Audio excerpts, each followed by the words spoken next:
नमस्कार दोस्तों, स्वागत है आप सभी का अपने YouTube चैनल गोस्ट टॉक में। मैं हूं मोहित और आप सुन रहे हैं डरावनी कहानी, वो भी मेरी जुबानी। दोस्तों, अगर आपको ये वीडियो अच्छी लगे तो वीडियो को लाइक करें और चैनल को सब्सक्राइब करें ताकि हमारी नई वीडियो आप तक आसानी से पहुंच सकें। और आज के इस पॉडकास्ट में हम आपको लेकर चलते हैं भानगढ़ किले की खौफनाक दुनिया में, जो भारत के सबसे डरावने और रहस्यमयी स्थानों में से एक है। कहा जाता है कि इस किले पर एक तांत्रिक के भयानक श्राप का साया है, जिसने इसे हमेशा के लिए उजाड़ दिया। तब से लेकर आज तक यहाँ रात में रुकने की हिम्मत करने वालों को डरावने साए और खौफनाक घटनाओं का सामना करना पड़ा है। इस श्रापित भूमि की सच्चाई को जानने और तांत्रिक की रहस्यमयी कहानी को समझने के लिए हमारे साथ इस खौफनाक सफर पर जुड़े। किले में घटित घटनाओं से लेकर डरावनी परछाइयों और अनसुलझे रहस्यों तक, ये कहानी आपको डर और रोमांच से भर देगी। तो चलिए दोस्तों, आज की स्टोरी को स्टार्ट करते हैं। रात का वक्त था, आसमान में बादल छाए हुए थे और हल्की हल्की बारिश हो रही थी। सुमित, प्रिया और उनके दो दोस्त आर्यन और कविता ने भानगढ़ किले की यात्रा का फैसला किया था। चारों को रोमांच और एडवेंचर का शौक था। भानगढ़ किले की कहानियों ने उन्हें इस किले की ओर आकर्षित किया। कहानी थी कि एक तांत्रिक, जिसका नाम सिंधु सेवड़ा था, ने रानी रत्नावती पर मोहित होकर उसे पाने के लिए जादू का सहारा लिया था। लेकिन रानी ने उसका जादू पलट दिया, जिससे तांत्रिक की मौत हो गई। मरने से पहले उसने पूरे किले को श्राप दे दिया कि यहां कोई भी जीवित नहीं रह पाएगा।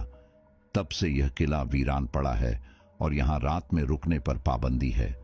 लेकिन सुमित और उसके दोस्तों को भूत प्रेत की कहानियों पर यकीन नहीं था। उन्होंने तय किया कि वे रात के वक्त किले में जाएंगे और असली सच्चाई का पता लगाएंगे। जैसे ही वे किले के मुख्य द्वार पर पहुंचे, एक बूढ़े साधु ने उन्हें रोकने की कोशिश की। साधु ने कहा, यह जगह श्रापित है, यहां रात में जाना मौत को बुलाने जैसा है। लेकिन चारों दोस्तों ने उसे नजरअंदाज कर दिया और किले के अंदर प्रवेश कर गए। अंदर घुसते ही उन्हें एक अजीब सी ठंडक का एहसास हुआ, जैसे हवा में कुछ अनजानी डरावनी ऊर्जा हो। किले की दीवारें समय की मार झेल चुकी थीं, लेकिन वहां की खामोशी एक अलग ही कहानी बयां कर रही थी। जैसे जैसे वे किले के अंदर बढ़ते गए, चारों को अजीब सी फुसफुसाहटें सुनाई देने लगीं। पहले तो उन्होंने इसे हवा का खेल समझा, लेकिन फिर एक पत्थर अपने आप उनके पास आकर गिरा। कविता ने घबराकर पूछा, यह कैसे हुआ? यहां तो कोई और नहीं है। सुमित ने मजाक करते हुए कहा, शायद तांत्रिक की आत्मा हमसे मिलने आई है। लेकिन उसकी हंसी जल्द ही गायब हो गई जब उन्होंने देखा कि एक पुरानी झरोखे से किसी काली छाया ने उन्हें घूरते हुए देखा। आर्यन ने टॉर्च से उस ओर रोशनी डाली, लेकिन वहां कुछ भी नहीं था। अब तक उनके अंदर डर घर कर चुका था, लेकिन वे यह सोचकर आगे बढ़ते गए कि शायद यह उनकी कल्पना का खेल है। जैसे ही वे किले के अंदर बने महल के पास पहुंचे, उन्हें एक गूंजती हुई हंसी सुनाई दी। यह आवाज इतनी खौफनाक थी कि उनकी रीढ़ की हड्डी तक सिहर उठी। किले का अंधेरा अब और गहरा होता जा रहा था और उनके दिलों की धड़कनें तेज। तभी अचानक प्रिया ने कहा, यहां से बाहर चलो, मुझे ये जगह ठीक नहीं लग रही। लेकिन दरवाजे तक पहुंचते ही उन्हें महसूस हुआ कि दरवाजा खुद ही बंद हो चुका है। और तभी उन्होंने देखा कि दीवार पर एक छाया बनने लगी। यह छाया इंसानी नहीं लग रही थी, वह धीरे धीरे बढ़ रही थी और उसकी आकृति तांत्रिक जैसी लग रही थी। सुमित, प्रिया, आर्यन और कविता दीवार पर बन रही उस छाया को देखकर पूरी तरह से जड़ हो गए। छाया धीरे धीरे और बड़ी होती जा रही थी, मानो वह उनके पास आ रही हो। सबके दिलों की धड़कन इतनी तेज हो चुकी थी कि उन्हें अपनी ही सांसें सुनाई देने लगीं। आर्यन ने कांपती आवाज में कहा, ये क्या है? ये तो सच में तांत्रिक की छाया लग रही है। प्रिया की आंखें डर से फटी जा रही थीं। उसने सुमित का हाथ कसकर पकड़ लिया, लेकिन सुमित भी इतनी दहशत में था कि उसके पास कोई जवाब नहीं था। अचानक वह छाया एक जगह ठहर गई और तभी कमरे में ठंडी हवा का तेज झोंका आया। वह हवा इतनी ठंडी थी कि चारों को लगा जैसे उनकी हड्डियां जम जाएंगी। दीवार से एक अजीब सी आवाज गूंजने लगी, तुम्हें किसने कहा कि यहां आओ? क्या तुमने श्राप की कहानियां नहीं सुनी? यह आवाज गहरी और डरावनी थी, मानो किसी दूसरी दुनिया से आ रही हो। कविता ने चिल्लाकर कहा, हमने गलती की, हमें यहां नहीं आना चाहिए था। लेकिन उनकी चीख किले की खामोश दीवारों में खोकर रह गई। तभी किले की जमीन अचानक से कांपने लगी और चारों ने महसूस किया कि उनके कदमों के नीचे की जमीन खिसक रही है। आर्यन ने संतुलन खोकर दीवार का सहारा लिया, लेकिन दीवार इतनी ठंडी थी कि उसे लगा जैसे उसने बर्फ को छू लिया हो। अब चारों को समझ में आने लगा था कि यहां कुछ बहुत गलत हो रहा है। सुमित ने हिम्मत जुटाकर कहा, हमें यहां से निकलना होगा, इससे पहले कि कुछ और अजीब हो। वे दरवाजे की ओर दौड़े, लेकिन दरवाजा अब भी बंद था। सुमित ने पूरी ताकत से दरवाजा खोलने की कोशिश की, लेकिन वह टस से मस नहीं हुआ। तभी उनके पीछे से फर्श पर कुछ घिसटने की आवाज आई। वे सब एक साथ मुड़े और देखा कि एक पुरानी झोली जैसी चीज जमीन पर घिसटती हुई उनकी ओर आ रही थी। वह झोली अचानक से रुक गई और उसमें से एक कंकाल सी आकृति बाहर निकली। वह आकृति पूरी तरह से विकृत थी। उसके हाथ लंबे और नुकीले थे और उसकी आंखें गहरे लाल रंग में चमक रही थीं। ये देखकर प्रिया की चीख निकल गई, लेकिन उसकी आवाज कमरे की अजीब खामोशी में दबकर रह गई। वह आकृति धीरे धीरे उनकी ओर बढ़ने लगी। हर कदम के साथ उसकी हंसी गूंजती जा रही थी, मानो वह उनकी हालत पर हंस रही हो। आर्यन ने एक पत्थर उठाकर उस आकृति की ओर फेंका, लेकिन पत्थर उसके पास पहुंचने से पहले ही गायब हो गया। अब चारों की हालत और खराब हो गई। वे एक कोने में सिमटकर खड़े हो गए, लेकिन वह आकृति और पास आ रही थी। तभी दीवार से एक और छाया उभरी, जो बिल्कुल पहली छाया जैसी थी। यह छाया भी तांत्रिक जैसी दिख रही थी। अब कमरे में हर तरफ छायाएं बनने लगी। उनकी संख्या बढ़ती जा रही थी और सबके चेहरे डर और गुस्से से भरे हुए थे। अचानक सभी छायाओं ने एक साथ जोर से चीख मारी, जिससे पूरा कमरा गूंज उठा। चारों ने अपने कान बंद कर लिए, लेकिन वह चीख उनके दिमाग में गूंजती रही। सुमित ने किसी तरह हिम्मत जुटाई और कहा, हमें यह समझना होगा कि यह सब क्यों हो रहा है। शायद यही इन आत्माओं की शांति का रास्ता हो। लेकिन आर्यन ने झुंझलाकर कहा, यहां शांति का कोई रास्ता नहीं है। हमें किसी भी तरह यहां से बाहर निकलना होगा। अचानक किले के ऊपर की छत से एक बड़ा सा पत्थर गिरा और उनके पास आकर रुका। चारों ने देखा कि उस पत्थर पर कुछ अजीब संकेत बने हुए थे, मानो यह कोई रहस्यमयी संदेश हो। लेकिन उन संकेतों को पढ़ने के लिए उनके पास ज्यादा वक्त नहीं था, क्योंकि फर्श पर एक बार फिर से हलचल शुरू हो गई थी। सुमित, प्रिया, आर्यन और कविता पत्थर पर बने अजीबोगरीब संकेतों को घूर रहे थे। वे समझ नहीं पा रहे थे कि यह क्या है और इसका क्या मतलब हो सकता है। संकेत किसी प्राचीन भाषा में थे और पत्थर से अजीब सी ठंडी लहरें निकल रही थीं। जैसे ही सुमित ने पत्थर को छूने की कोशिश की, पत्थर हल्का सा चमकने लगा।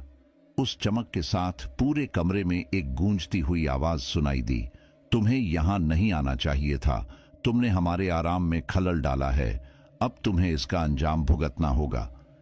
सुमित ने डरते हुए हाथ पीछे खींच लिया। प्रिया की आवाज घबराहट से कांप रही थी। उसने कहा, हमें जल्दी कुछ करना होगा, वरना ये सब हमें खत्म कर देंगे। लेकिन आर्यन अब भी पूरी तरह आतंकित था। वह चिल्लाने लगा, यह सब हमारे साथ क्यों हो रहा है? हमने तो कुछ भी गलत नहीं किया। उसकी आवाज पूरे किले में गूंजने लगी और उसी पल एक भयंकर तेज हवा का झोंका आया, जो इतनी ठंडी थी कि लगा जैसे खून तक जम जाएगा। अचानक फर्श पर एक दरार बनने लगी और उसमें से एक काली धुंध निकलने लगी। वह धुंध धीरे धीरे पूरे कमरे में फैलने लगी। चारों ने सांसें रोकीं, क्योंकि वह धुंध इतनी भारी और खौफनाक थी कि उसकी मौजूदगी ही किसी अजीब डर का एहसास करा रही थी। उस धुंध के बीच से एक आकृति उभरने लगी। यह आकृति लंबी, काली और विकृत थी। उसके हाथ लंबे और नुकीले नाखूनों से भरे थे और उसकी आंखें जलती हुई अंगारों की तरह चमक रही थीं। आर्यन ने कांपते हुए पूछा, ये क्या है? ये तो इंसान जैसा नहीं दिखता। प्रिया ने पीछे हटते हुए कहा, यह शायद वही तांत्रिक है। इसका रूप इतना डरावना क्यों है? लेकिन इससे पहले कि कोई और कुछ बोल पाता, वह आकृति हवा में तैरते हुए चारों के करीब आ गई। उसने अपनी गहरी गूंजती हुई आवाज में कहा, तुमने मेरी सीमा में प्रवेश किया है, अब तुम सब यहां से जिंदा वापस नहीं जाओगे। उसकी बात सुनकर कविता की आंखों में आंसू आ गए। उसने सुमित से कहा, हमें माफ कर दो, मुझे यहां नहीं आना चाहिए था, यह सब मेरी जिद का नतीजा है।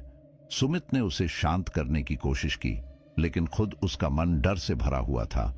तभी कमरे में चारों ओर से अजीब आवाजें गूंजने लगीं। ये आवाजें अलग अलग लोगों की चीखें और फुसफुसाहटों से भरी हुई थीं। ऐसा लग रहा था जैसे ये आत्माएं अपने दर्द और पीड़ा को बयां कर रही हों। दीवारों पर अचानक से खून के धब्बे उभरने लगे और उन पर कोई अजीब सी लिपि में कुछ लिखा हुआ दिखा। सुमित ने ध्यान से देखा और कहा, शायद यह कोई सुराग है। अगर हम इसे समझ सकें तो शायद यहां से बाहर निकलने का रास्ता मिल जाए। लेकिन उस लिपि को समझना आसान नहीं था। वह प्राचीन ब्रज भाषा से मिलती जुलती थी और इसमें कुछ शब्द बार बार दोहराए गए थे, श्राप, आत्मा और मोक्ष।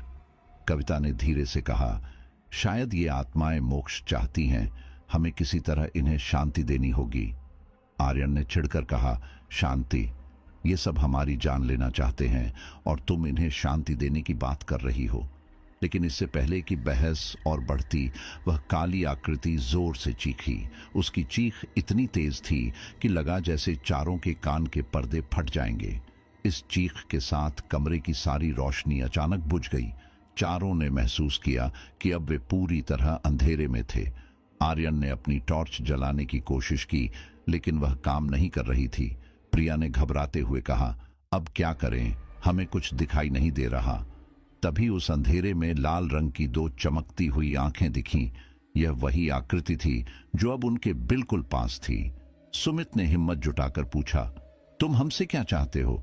हम यहां सिर्फ घूमने आए थे, हमें माफ कर दो। आकृति की गूंजती हुई आवाज आई, यह किला मेरे श्राप का गवाह है। यहां जिसने भी कदम रखा वह शापित हो गया। अब तुम भी उसी श्राप का हिस्सा हो। अचानक फर्श पर जलती हुई लकीरें उभरने लगीं और उन्होंने देखा कि ये लकीरें एक अजीब तरह के चक्र का आकार बना रही थीं। यह चक्र उनकी चारों ओर बन गया और उस चक्र से आग की लपटें उठने लगीं। चारों ने चीखते हुए उस चक्र से बाहर निकलने की कोशिश की, लेकिन ऐसा लग रहा था कि वे किसी अदृश्य दीवार में फंस गए हैं। चक्र के अंदर की जमीन कांपने लगी और उसके बीच से एक बड़ी दरार खुल गई। दरार से तेज रोशनी निकलने लगी और उस रोशनी के साथ चीखों और विलाप की आवाजें और तेज हो गईं। चारों अब समझ चुके थे कि यहां से निकल पाना आसान नहीं होगा। कमरे के चारों ओर जलती हुई लपटें तेजी से बढ़ने लगीं। ऐसा लग रहा था जैसे पूरा किला उनकी चीखों और डर का गवाह बन चुका था। हवा में किसी अनजान मंत्र की आवाजें गूंजने लगीं, जो एक पल तो धीमी थीं, लेकिन धीरे धीरे इतनी तेज हो गईं कि उनके कानों के पर्दे फटने वाले थे। चारों एक दूसरे का हाथ पकड़कर खड़े थे। उनकी सांसें तेज चल रही थीं और उनकी आंखों में मौत का खौफ साफ नजर आ रहा था। कविता ने कांपते हुए कहा, हमें कुछ करना होगा। हम यहां ऐसे खड़े रहेंगे तो ये चीजें हमें जिंदा नहीं छोड़ेंगी। सुमित ने इधर उधर देखने की कोशिश की, लेकिन चारों ओर बस अंधेरा और आग की लपटें थीं। हमें इस चक्र से बाहर निकलने का रास्ता खोजना होगा, उसने कहा। आर्यन ने डर और गुस्से में चिल्लाते हुए कहा, यह सब बेकार है, ये जगह शापित है, यहां से कोई भी जिंदा नहीं बच सकता। उसकी बात सुनकर प्रिया की आंखों से आंसू छलक पड़े। वह अपने फैसले को कोस रही थी कि उसने क्यों यहां आने की जिद की। लेकिन इससे पहले कि कोई कुछ कहता, हवा में अचानक से एक तेज गूंज उठी। यह आवाज ऐसी थी मानो कोई भारी चीज जमीन पर गिरी हो। चारों ने पलटकर देखा। एक बड़ा पत्थर जो शायद दरवाजे के पास था, वह अपनी जगह से खिसक गया था। उस पत्थर के पीछे एक अंधेरी सुरंग नजर आ रही थी। सुरंग से ठंडी हवा के झोंके आ रहे थे और उनके साथ किसी के धीरे धीरे रोने की आवाज भी सुनाई दे रही थी। शायद यह बाहर जाने का रास्ता हो, प्रिया ने हिम्मत जुटाकर कहा। सुमित ने सुरंग की ओर देखा और कहा, हमें इसे आजमाना चाहिए, यहां रुकने का मतलब है मौत। आर्यन और कविता ने सहमति में सिर हिलाया। लेकिन उनके चेहरों पर डर और असमंजस साफ झलक रहा था। जैसे ही चारों उस सुरंग में घुसे, उन्होंने महसूस किया कि वहां की हवा और ज्यादा ठंडी थी। दीवारों पर अजीब सी आकृतियां बनी हुई थीं। ये आकृतियां इंसानी चेहरों की थीं, लेकिन उनकी आंखों और मुंह से खून बहता हुआ नजर आ रहा था। उन चेहरों को देखकर प्रिया ने कांपते हुए कहा, यह जगह तो और ज्यादा खौफनाक है, हमें यहां से जल्दी निकलना होगा। सुरंग अंदर तक जाती हुई लग रही थी। रास्ता संकरा था और जमीन इतनी ठंडी थी कि लगा जैसे वह बर्फ की बनी हो। अचानक सुरंग के बीचों बीच एक भारी आवाज आई। ऐसा लगा जैसे किसी ने लोहे के दरवाजे को जोर से बंद कर दिया हो। आर्यन ने डरते हुए पीछे मुड़कर देखा, लेकिन वहां कुछ नहीं था। ये आवाज कहां से आई? उसने कांपते हुए पूछा। सुमित ने कहा, हो सकता है कि यह सुरंग अपने आप हमें गुमराह कर रही हो, हमें बस चलते रहना होगा। कविता ने सहमते हुए कहा, अगर यह हमें गुमराह कर रही है तो इसका मतलब है कि यह हमें बाहर नहीं जाने देगी। चलते चलते सुरंग अचानक खत्म हो गई। उनके सामने एक बड़ा कमरा था, जिसकी दीवारों पर लाल रंग की लिपि में कुछ लिखा हुआ था। इन शब्दों को पढ़ने की कोशिश में सुमित ने महसूस किया कि ये वही शब्द थे जो उन्होंने पत्थर पर देखे थे, श्राप, आत्मा और मोक्ष। कमरे के बीचों बीच एक जलता हुआ दिया रखा हुआ था। उसकी लौ नीले रंग की थी और उस लौ के आसपास एक साया घूम रहा था। जैसे ही चारों कमरे में दाखिल हुए, वह साया अचानक से स्थिर हो गया। वह धीरे धीरे उनकी ओर बढ़ने लगा। यह वही तांत्रिक था जिसकी काली आकृति उन्होंने पहले देखी थी। तांत्रिक की गूंजती हुई आवाज पूरे कमरे में भर गई। तुमने मेरी जगह पर कदम रखा, अब यह तुम्हारा अंत है। चारों ने एक दूसरे को देखा, लेकिन कोई कुछ बोल नहीं पाया। तांत्रिक ने अपना हाथ ऊपर उठाया और उसी पल पूरा कमरा आग की लपटों में घिर गया। कमरे में आग की लपटें तेजी से बढ़ रही थीं और तांत्रिक की मौजूदगी उनके दिलों को झकझोर रही थी। वह नीली लौ के पास खड़ा था। उसकी आंखें अजीब सी चमक रही थीं, जैसे कि वह चारों की आत्मा को देख सकता हो। आर्यन ने डरते हुए एक कदम पीछे लिया, लेकिन जैसे ही उसने पीछे हटने की कोशिश की, उसने महसूस किया कि उसका पैर किसी अदृश्य चीज से जकड़ लिया गया है। उसने चीखते हुए कहा, मेरा पैर, मेरा पैर किसी ने पकड़ लिया है। सुमित ने जल्दी से उसकी ओर देखा, लेकिन वहां कुछ नजर नहीं आ रहा था। यह डर और भी गहरा हो गया था, क्योंकि अब हर किसी को लगने लगा था कि यहां से बचना लगभग नामुमकिन है। प्रिया ने कांपती आवाज में कहा, हमें कुछ करना होगा, वरना हम सब मारे जाएंगे। कविता ने अपने बैग से एक छोटा सा ताबीज निकाला, जो उसने अपने दादा से लिया था। उसने कहा, यह ताबीज हमें बचा सकता है। मेरे दादा ने कहा था कि यह किसी भी बुरी आत्मा को रोकने में मदद करता है। सुमित ने ताबीज को देखते हुए कहा, अगर यह काम करता है तो जल्दी से इसे इस्तेमाल करो। कविता ने ताबीज को तांत्रिक की ओर फेंका। ताबीज जैसे ही तांत्रिक के पास पहुंचा, उसकी हंसी अचानक से थम गई। वह दर्द में चीखने लगा, लेकिन उसकी चीख ने कमरे को और ज्यादा डरावना बना दिया। तांत्रिक ने अपनी काली उंगलियों से ताबीज को तोड़ने की कोशिश की, लेकिन ताबीज से निकलती हुई रोशनी ने उसे पीछे धकेल दिया। कमरे की दीवारें अब हिलने लगी थीं, जैसे कि किला खुद को नष्ट कर रहा हो। प्रिया ने चिल्लाते हुए कहा, यह सब खत्म हो रहा है, हमें यहां से भागना होगा। लेकिन उनके भागने का कोई रास्ता नजर नहीं आ रहा था। दरवाजे अपने आप बंद हो गए थे और आग की लपटें उनके चारों ओर तेजी से फैल रही थीं। तांत्रिक अब और भी ज्यादा गुस्से में था। उसने अपनी बाहें हवा में उठाईं और कमरे में अजीब सी चीजें दिखाई देने लगीं। चारों ओर झूलते हुए काले साए, जिनकी आंखें लाल थीं और उनके मुंह से अजीब सी आवाजें निकल रही थीं। ये साए धीरे धीरे उनकी ओर बढ़ने लगे। सुमित ने हिम्मत जुटाकर कमरे के कोने में पड़े एक पुराने तलवार को उठाया। उसने तांत्रिक की ओर तलवार से वार किया, लेकिन तलवार जैसे ही तांत्रिक के पास पहुंची, वह गायब हो गया। तांत्रिक की हंसी फिर से गूंजने लगी और उसकी आवाज पूरे कमरे में भर गई। तुम मुझे खत्म नहीं कर सकते, यह जगह मेरे श्राप से बंधी हुई है। सुरंग से बाहर निकलने का कोई रास्ता नहीं था। चारों को लगा कि यह उनकी आखिरी रात है। कविता ने अपने आंसुओं को रोकने की कोशिश करते हुए कहा, हमने इस जगह में कदम रखकर गलती की। इस श्रापित स्थान से कोई बच नहीं सकता। इसी बीच प्रिया ने कमरे की छत पर कुछ अजीब आकृतियां देखीं। वह दीवार पर लिखे शब्दों को जोड़ने की कोशिश कर रही थी।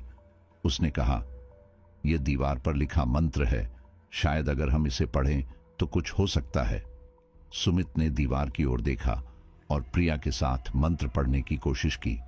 उन्होंने धीमे स्वर में उन शब्दों को बोलना शुरू किया। कमरे में अचानक से ठंड बढ़ गई और तांत्रिक की चीखें और तेज हो गईं, लेकिन मंत्र का प्रभाव दिखने लगा था। आग की लपटें धीरे धीरे कम हो रही थीं और तांत्रिक पीछे हटने लगा। आर्यन ने घबराते हुए कहा, यह काम कर रहा है, हमें इसे पूरा करना होगा।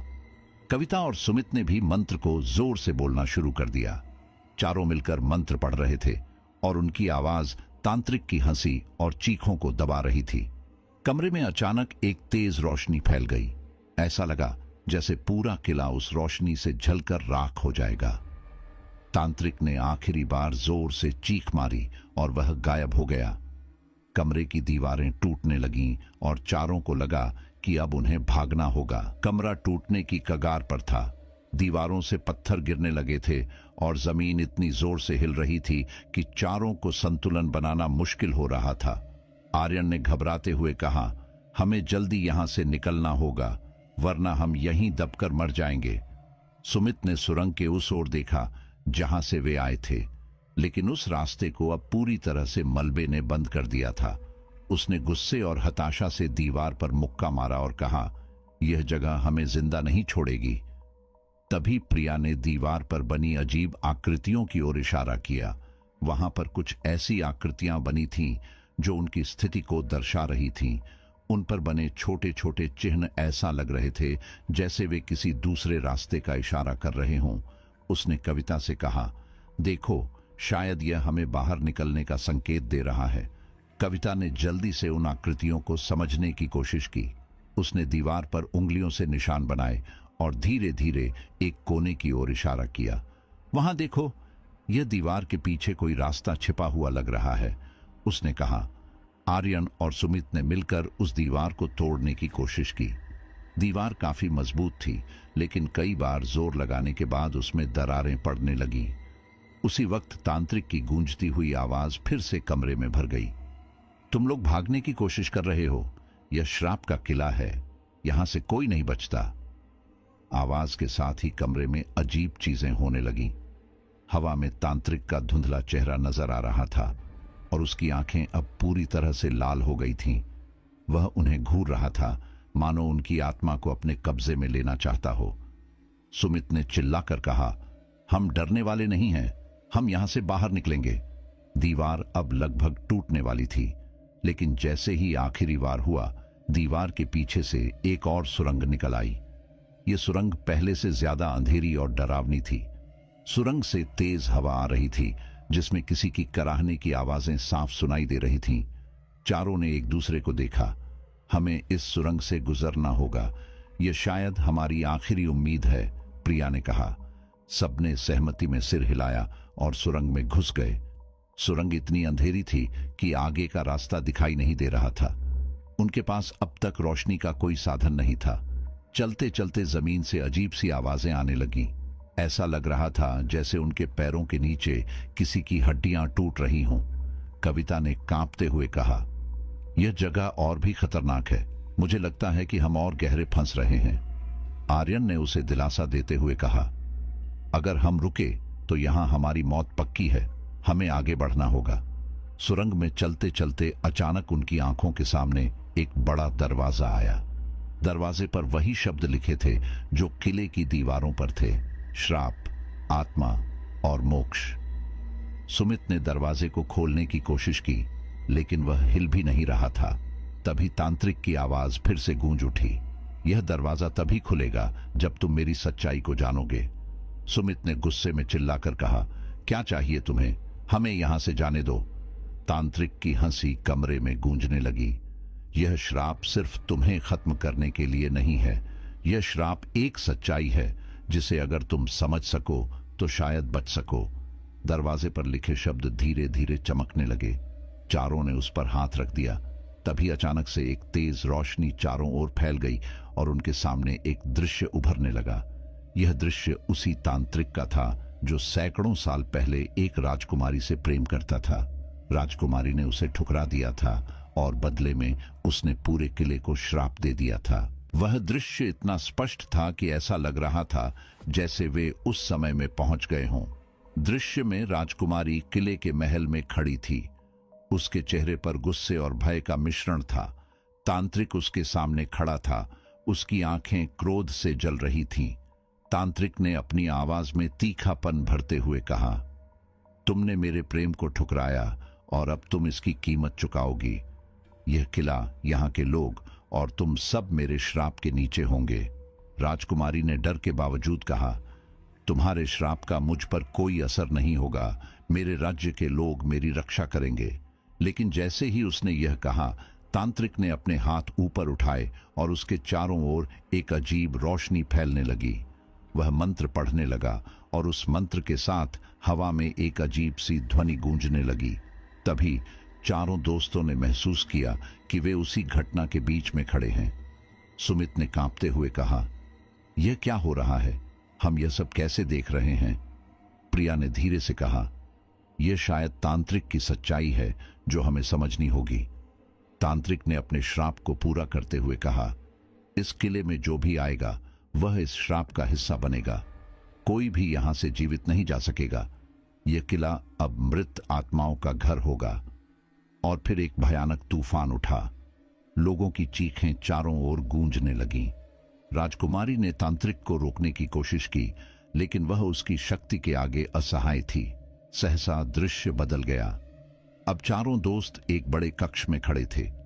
कक्ष में चारों ओर काले और लाल रंग के धब्बे थे जो खून के निशान जैसे लग रहे थे। वहां की दीवारों पर अजीब सी आकृतियां बनी थीं जो किसी प्राचीन काले जादू का संकेत देती थीं। सुमित ने कक्ष का निरीक्षण करते हुए कहा, यह वही जगह है जहां तांत्रिक ने अपना अंतिम श्राप दिया होगा। कक्ष के बीचों बीच एक बड़ी मूर्ति थी जो तांत्रिक के जैसे ही दिख रही थी। मूर्ति के हाथों में एक पुरानी किताब थी जिसके पन्ने हवा में खुद ब खुद पलट रहे थे।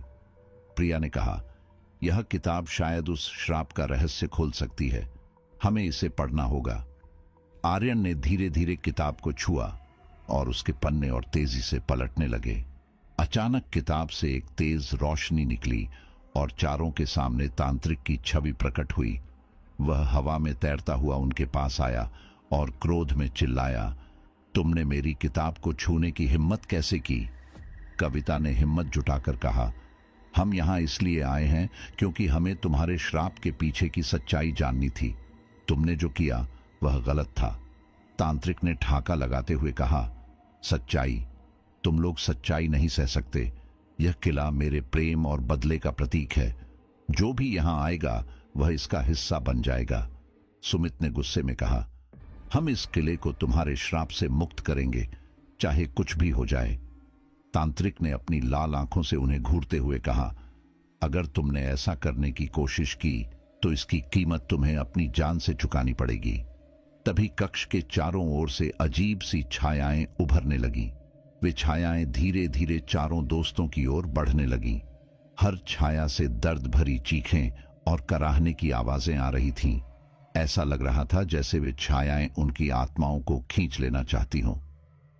आर्यन ने तेजी से किताब के आखिरी पन्ने को पढ़ने की कोशिश की।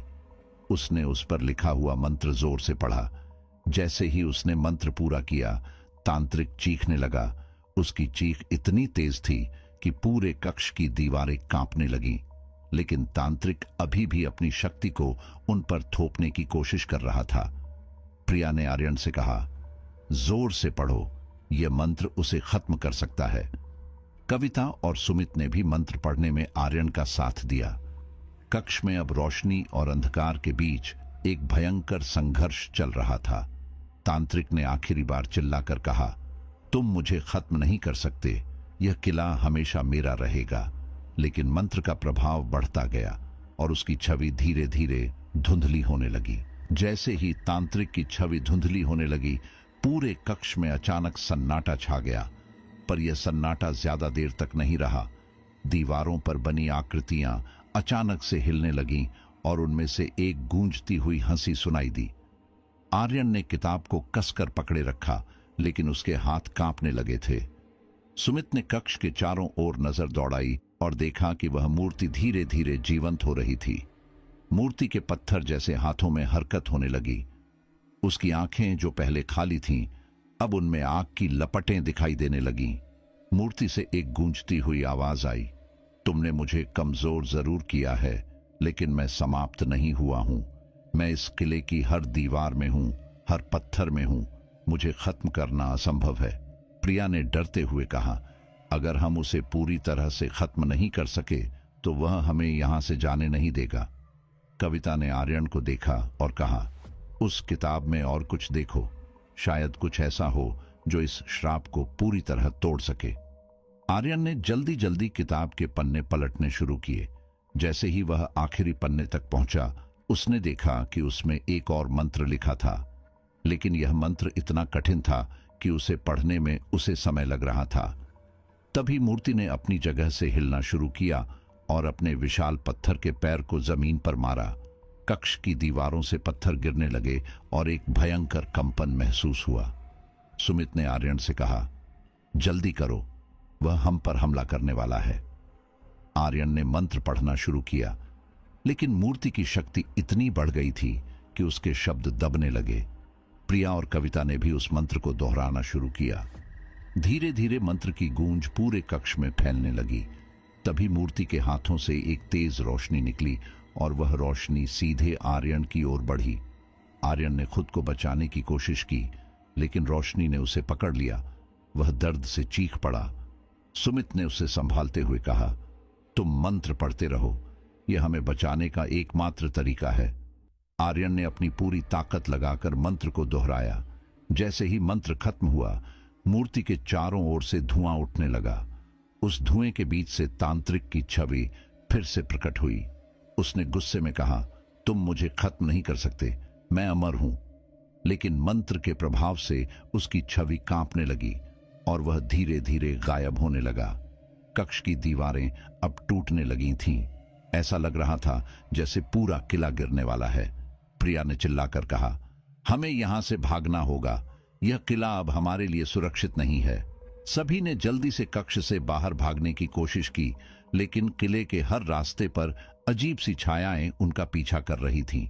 वे किसी तरह मुख्य दरवाजे तक पहुंचे, लेकिन वह बंद था। तांत्रिक की आवाज अभी भी गूंज रही थी, तुम यहां से बचकर नहीं जा सकते, यह किला तुम्हारी कब्र बनेगा। सुमित ने दरवाजे को खोलने की कोशिश की, लेकिन वह हिल भी नहीं रहा था। तभी आर्यन ने किताब का एक और पन्ना देखा, जिसमें लिखा था कि मुख्य दरवाजे को खोलने के लिए उन्हें किले के अंदर एक विशेष स्थान पर दिया जलाना होगा। अब उनकी समस्या यह थी कि वह विशेष स्थान कहाँ था। प्रिया ने कहा, किले के बीचों बीच एक पूजा स्थल है, शायद वही वह जगह हो। बिना समय बर्बाद किए सभी उस स्थान की ओर भागे। चारों ओर से अजीब आवाजें आ रही थीं, कभी किसी महिला की चीख तो कभी किसी बच्चे की हंसी।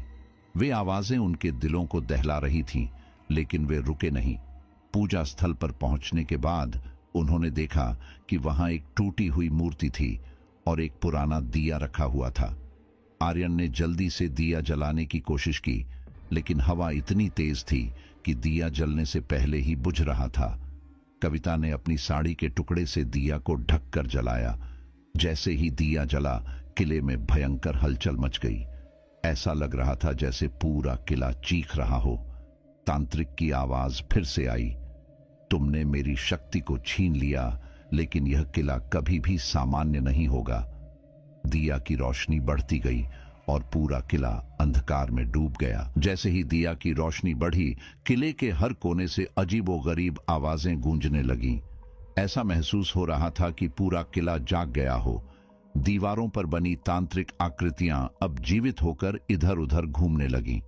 हर पत्थर से मानो किसी के रोने या चीखने की आवाजें आ रही थीं। प्रिया ने थरथराते हुए कहा, यह दिया जलाने का मतलब था कि हमने इसे और ज्यादा नाराज कर दिया है। अब हमें जल्दी से यहां से निकलना होगा। आर्यन ने गहरी सांस लेते हुए कहा, नहीं, हमें इस दिए को बुझने नहीं देना होगा। यह हमारे बचने का आखिरी उपाय है। उसने दिए को हाथ में उठाया और पूजा स्थल के चारों ओर घुमा दिया। अचानक वहां रखी मूर्ति से एक तेज प्रकाश निकला और चारों ओर फैल गया। उस प्रकाश में तांत्रिक की छवि फिर से दिखाई दी। वह और ज्यादा गुस्से में लग रहा था। तुमने मेरी शांति भंग की है, तांत्रिक की आवाज गूंजी। तुमने यहां आकर बहुत बड़ी गलती की। अब इस किले में कोई नहीं बचेगा। यह किला तुम्हारी कब्रगाह बनेगा। उसकी आवाज इतनी डरावनी थी कि कविता रोने लगी। उसने प्रिया का हाथ पकड़ा और कहा, हमें यहां से भागना होगा। मैं अब और नहीं रुक सकती। लेकिन जैसे ही वे दरवाजे की ओर भागे, वह अपने आप बंद हो गया। दीवारों से काले धुएं की शक्ल में तांत्रिक की छवि उभरने लगी। उसकी आंखों से लाल रोशनी निकल रही थी, जो चारों ओर अंधकार में और भी डरावना माहौल बना रही थी। तांत्रिक ने हंसते हुए कहा, यह दिया तुम्हें बचा नहीं सकता। तुम्हें यहां से निकलने का कोई रास्ता नहीं मिलेगा। आर्यन ने किताब को कसकर पकड़ा और उसमें कुछ और ढूंढने की कोशिश की। उसने एक और मंत्र देखा, लेकिन उसे पढ़ने के लिए उसे स्थिरता चाहिए थी। हमें इस दिए को एक विशेष स्थान पर रखना होगा। यही हमारा आखिरी उपाय है, आर्यन ने कहा। लेकिन उस जगह तक पहुंचने के लिए उन्हें पूरे किले को पार करना था, जो अब एक भूतिया भूल भुलैया बन चुका था।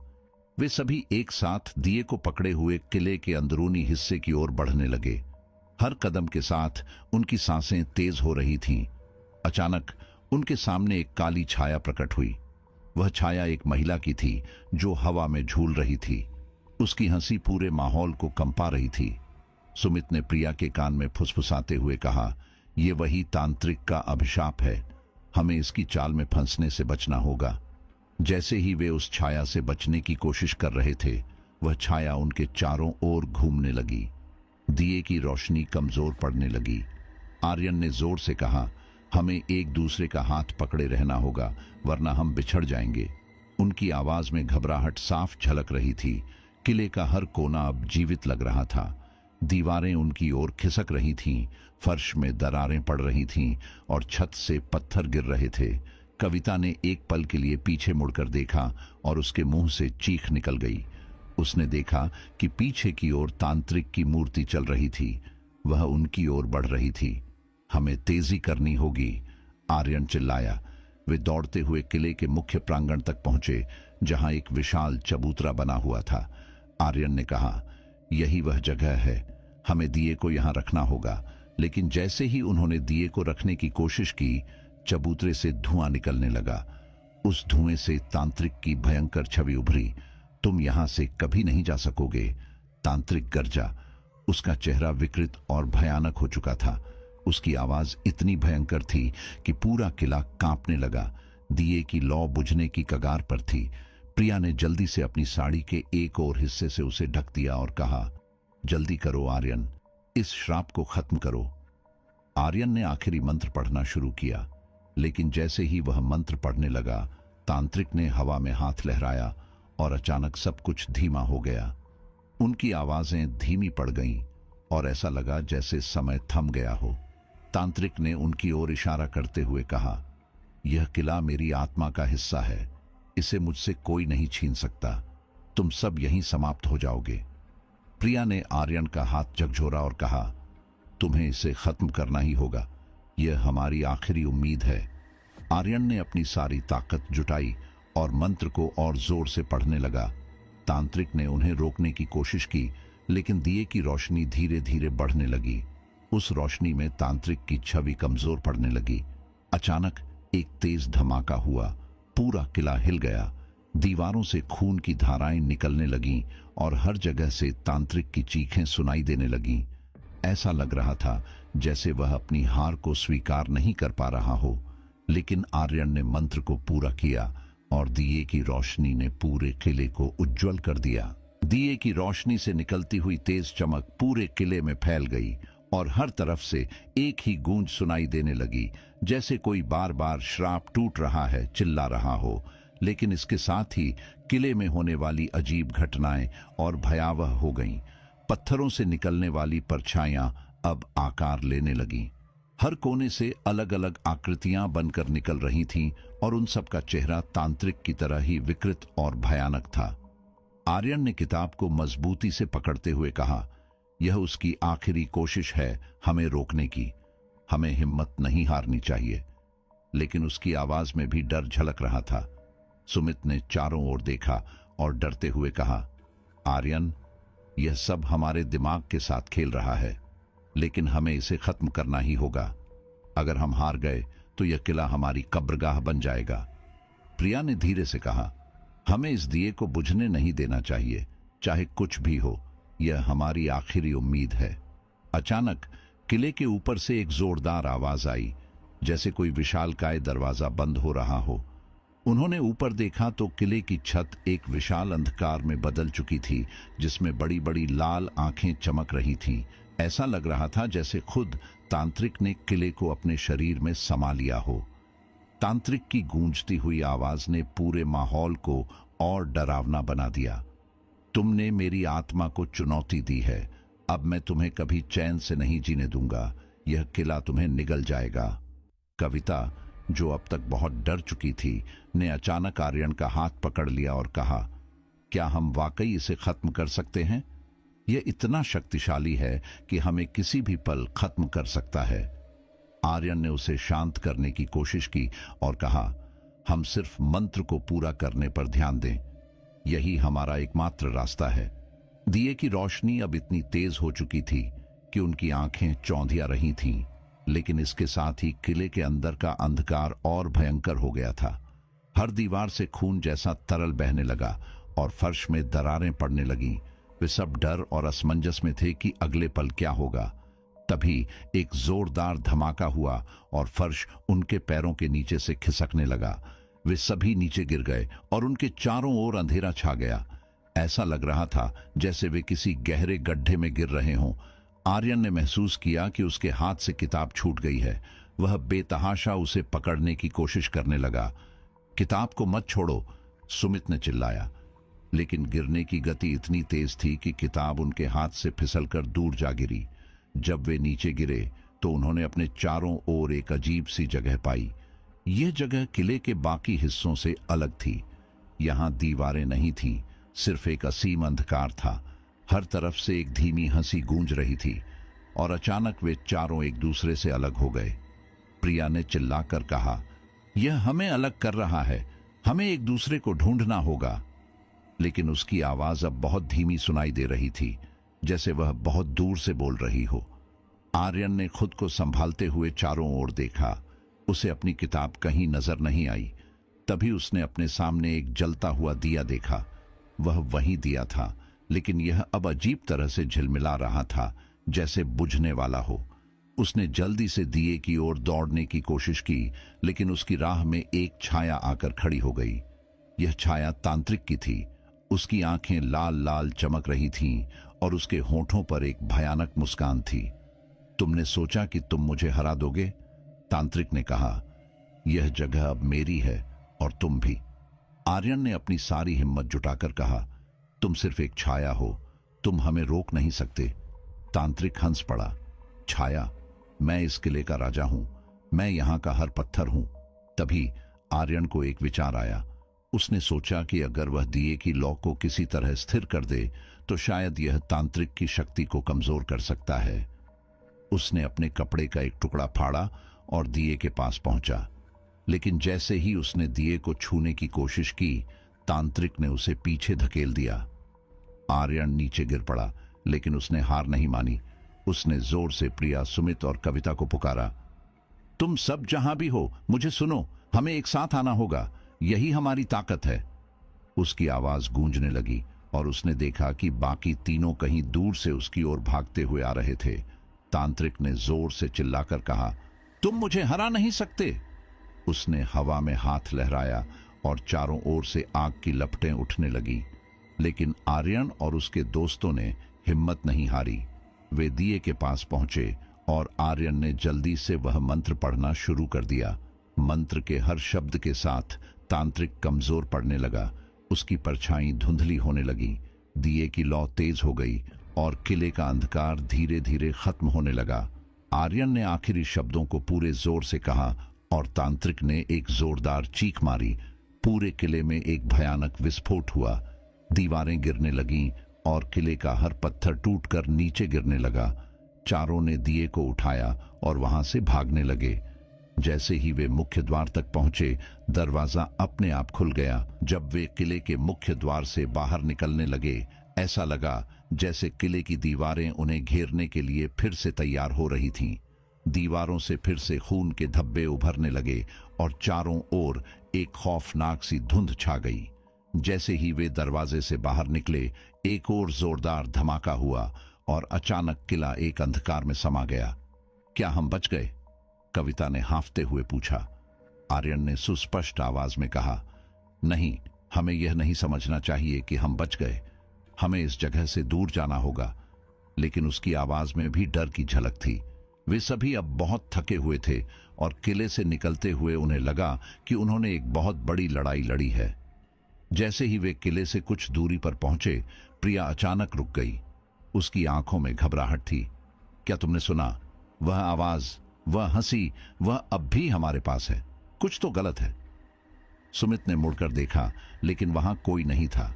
फिर भी हवा में एक अजीब सी खामोशी थी और उसकी घबराहट बढ़ रही थी।